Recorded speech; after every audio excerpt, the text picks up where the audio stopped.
Hey guys, it's me, EODGamer here, and today we're back with another build guide video, and we'll be talking about the new 4-star Guinaifen in version 1.4, second half. Most of us pulling for this character likely will be planning to build a DOT team, maybe with Kafka, with Sampo, so the focus will be on that, but I'll also be talking about how to build her. Maybe if you're interested, if you really like her design, you want to build her hyper carry. I'll leave that towards the end of the video for any of you who really love this character and want to make her like your main and stuff like that.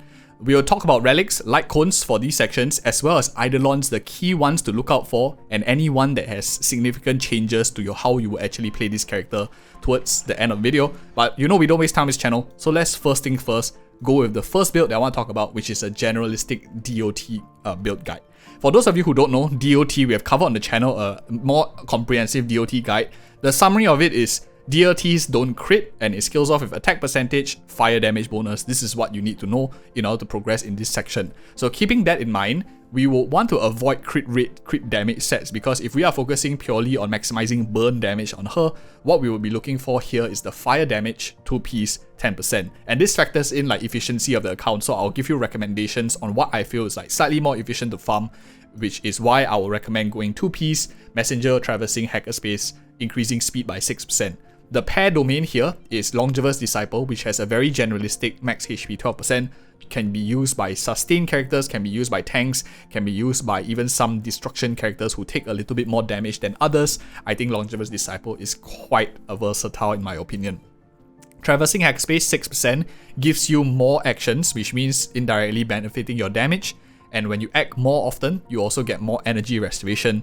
In her ultimate ability, Guinaifen, when she uses her ultimate, she is able to proc burn immediately if the enemy is burning, which helps build her fire kiss stacks. So you will see this concept of applying more speed, more energy restoration throughout the entire of this first section of the build, and that is why this is very good. An alternative you can think of is Musketeer of Wild Wheat, which gives attack percentage, slightly more difficult to farm unless you already have a damn good one because you started the game from very long ago and you have a lot of these ones. Otherwise, I think for newer players, this likely is more efficient. You could be slapped on any other character, really, if you have a pretty good one, if you one day get bored of DOTs.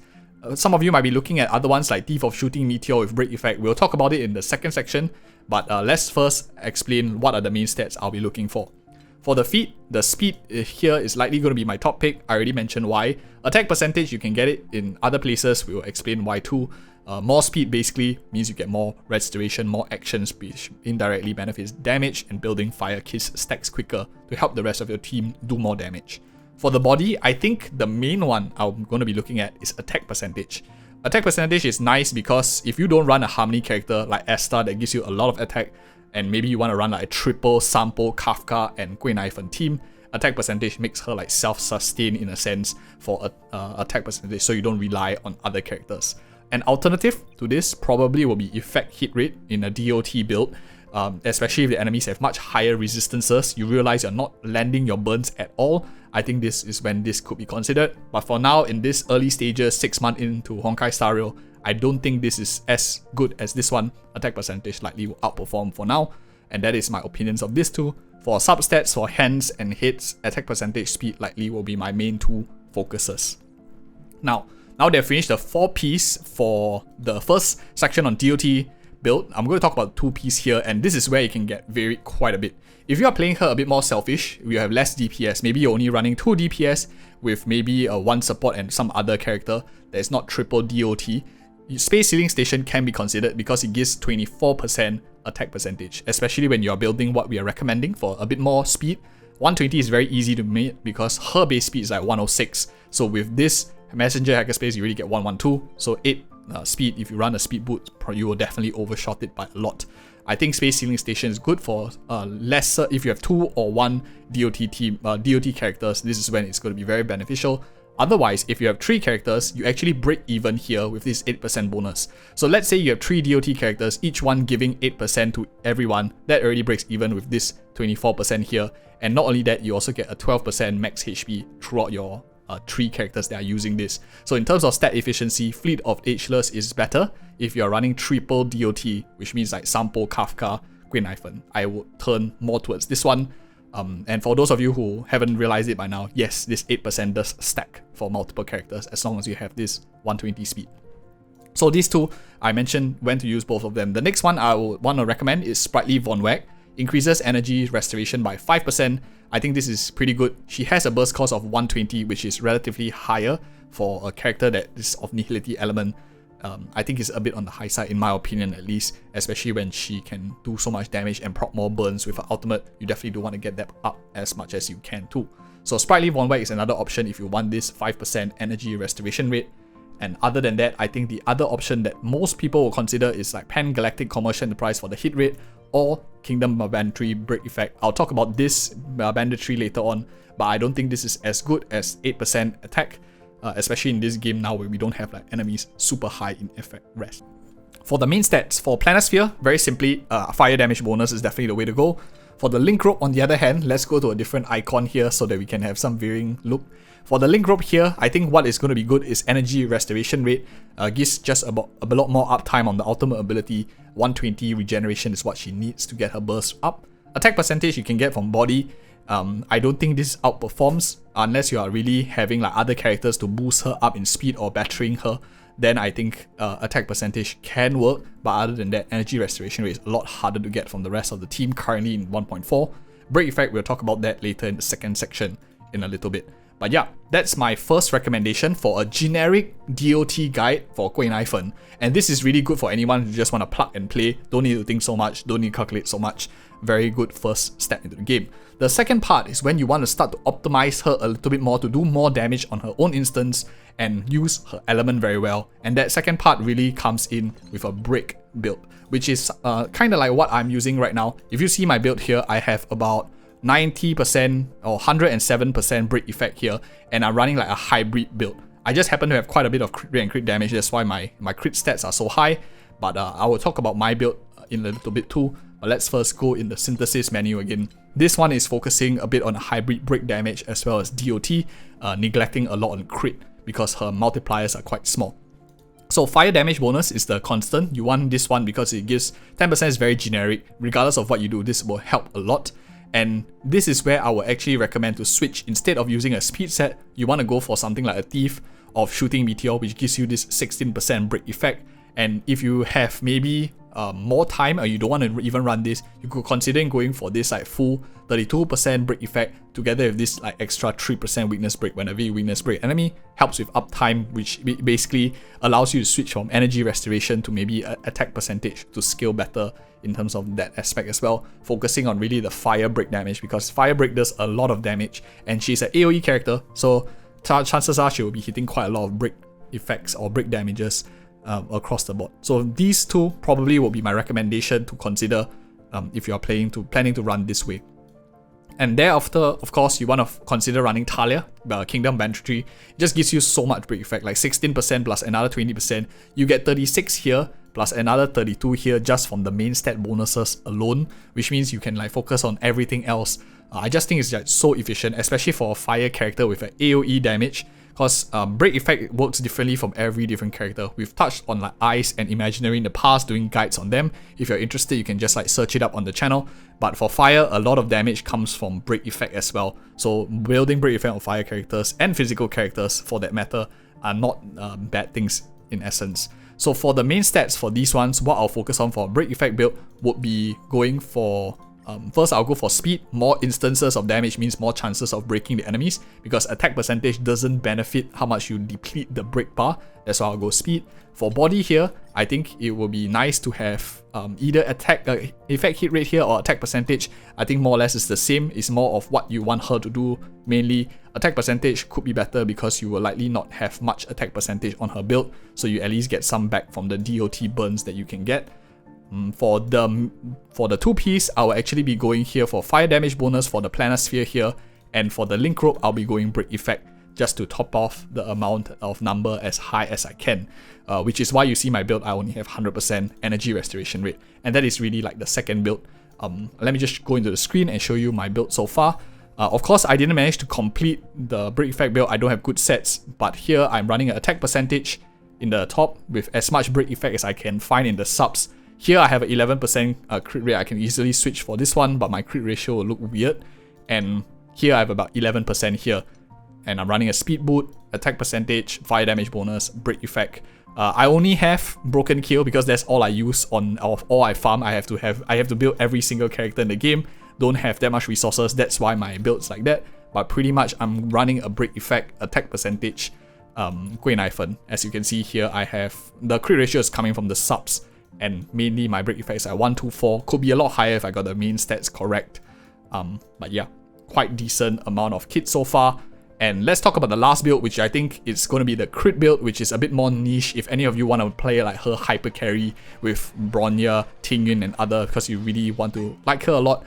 Why I think crit build is not going to be very useful on her, but I'm still going to talk about it if any of you wants to build it, is because if you see her multipliers here in the ultimate ability, it's like 120, and a lot of it comes from the burn damage that it provides also. And if you go on the skill here, you can also see it's like 120 with even lower amounts on adjacent, and a lot of it is like burn damage. The burn damage is way more than what you do here. And if you compare this for a crit character like Himiko to some extent, ultimate is like 195 versus 120 for Guinaifen. So you can immediately see the lack of efficiency on damage multipliers. And not to mention like Himiko's skill is like 162, this is level 7 of course. And Guinaifen's skill is level 10, is like 120. So crit doesn't scale as well. But if you wanted to build crit, I will be sharing with you very quickly. I'm going to just touch on it super fast and jump into the more important sections. I think you want to go 2-piece Firesmith Lava Forging. You could even go for a 4-piece if you're just relying on a crit skill and ultimate, because that's where most of your damage is coming from. She'll be eating a lot of skill points. 4-piece is possible. Otherwise, you can run a 2-piece Messenger Traversing Hackerspace. 2-piece Muscular Warwick is fine too. For the feet, you want to go speed. And for the body, you want to go crit rate or crit damage. More often than not, I think crit rate likely will be the limiting one because she doesn't have any crit in her traces.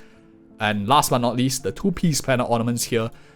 In my opinion, I think what is going to be better is this one here, which is going to be Rutland Arena. It gives you slightly more skill damage bonuses. But here it's like between ultimate and whether you want like skill damage bonus, or you could go run Broken Kill to give like crit damage to your whole team. But as you can see, it's not very, very useful. I'm just going to talk about it until here. So next up, Eidolons that changes any of these things. We mentioned about that. Out of all of them, I don't think that there is a significant one that matters too much, other than E1 here probably, because it lowers enemies' res. What this means is if you have this like lower enemy resistance, likely you won't need to use effect hit rate. You can switch more towards attack percentage and stuff like that, which does change your relic combination depending on whether you have E1 or not. But other than that, as you can see, E2 just increases burn damage. Here, a bit more energy restoration based on the time that she burns, which means you could incentivize switching towards break effect builds rather than just focusing on energy restoration rate for the link rope.